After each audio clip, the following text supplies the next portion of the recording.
ஒரு சிஸ்டர் கேட்டிருந்தீங்க, நீங்கள் எதுக்காவது ஆசைப்பட்டிருக்கீங்களா அப்படின்னு சொல்லி. எனக்கு தெரிஞ்சு நான் எதுக்குமே ஆசைப்பட்டதே கிடையாது.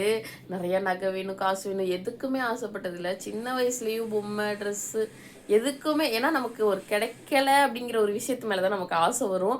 எனக்கு எல்லா விஷயமே சின்ன வயசுலேருந்தே கிடச்சிருக்கு. கடவுள் புண்ணியத்தில் வந்துட்டு அம்மா நைனா இருக்கட்டும், அவங்களுக்கு எவ்வளோ கஷ்டம் இருந்தாலுமே அவங்களுக்கும் எனக்கு தெரிஞ்சு பெருசாக எந்த கஷ்டமும் படலை. அவங்களுக்கே சப்போஸ் எங்கேயாவது காசு கொடுக்கணும், இல்லை கடன் அனுப்பிச்சு இந்த நிறைய பேர் ஏமாத்துனாங்க, அந்த டயத்தில் கூட எங்களுக்கு வேணுங்கிறத எல்லாமே கரெக்டாக பண்ணிட்டு இருந்தாங்க.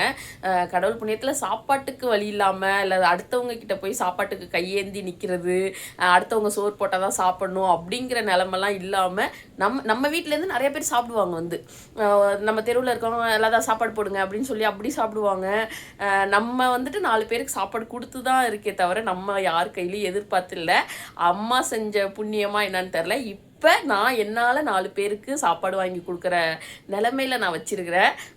ஆனால் மற்றபடி வேறு எதுக்குமே நான் ஆசைப்பட்டதில்லை. கடவுள் புண்ணியத்தில் என்னால் ஒரு 2 பேருக்காவது சாப்பாடு வாங்கி கொடுக்குற நிலமையில கடைசி வரை நான் சாகுற வரை வச்சுருந்தாலே போதும் கடவுள் எனக்கு.